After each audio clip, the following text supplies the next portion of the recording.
नमस्कार भावांनो. ज्या शर्यतीची आपण दिवसभर वाट पाहत होतो ती शर्यत मित्रांनो कॅन्सल झालेली आहे. ऑफिशियल बाईट दिलेली आहे मालकांनी, दोन्ही मालकांनी. ती शर्यत कॅन्सल झालेली आहे. म्हणजे कोणाची? बकासूर घोटसरजा विरुद्ध भुंगा सैराट. ही शर्यत बघण्यासाठी सर्वजण लाईव्ह बघत होते, पण सर्वांच्या पदरी निराशा आलेली आहे. पूर्ण महाराष्ट्र आज मौजे इताडे मैदानाकडे बघत होते. खरं तर ह्या लढतीकडे लक्ष लागलेलं होतं, ते म्हणजे बकासूर घोटसरच्या विरुद्ध भुंगा सैराट. पण आत्ताच ऑफिशियली बाईट आलेली आहे. दोन्ही मालक मिळून दीपू मुंडे या चॅनलवर बाईट आलेली आहे की शर्यत होणार होती पण कॅन्सल केलेली आहे ही शर्यत.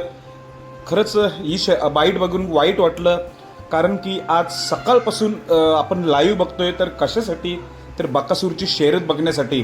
खरं तर आज बकासूर पहिल्यांदा आला होता ह्या वर्षी. असं वाटलं होतं दोन तरी शर्यती बघायला मिळतील, पण एक शर्यत होणार होती तीही कॅन्सल. त्यामुळे मला देखील खूप वाईट वाटलंय. आता दीपू मुंडे या चॅनलवर ऑफिशियली दोन्ही मालकांना मिळून बाईट देखील आलेली आहे. खरं तर बकासूर घोटसरच्या विरुद्ध भुंगा सैराट ही शर्यत होणार होती, कॅन्सल झालेली आहे. धन्यवाद भावांनो.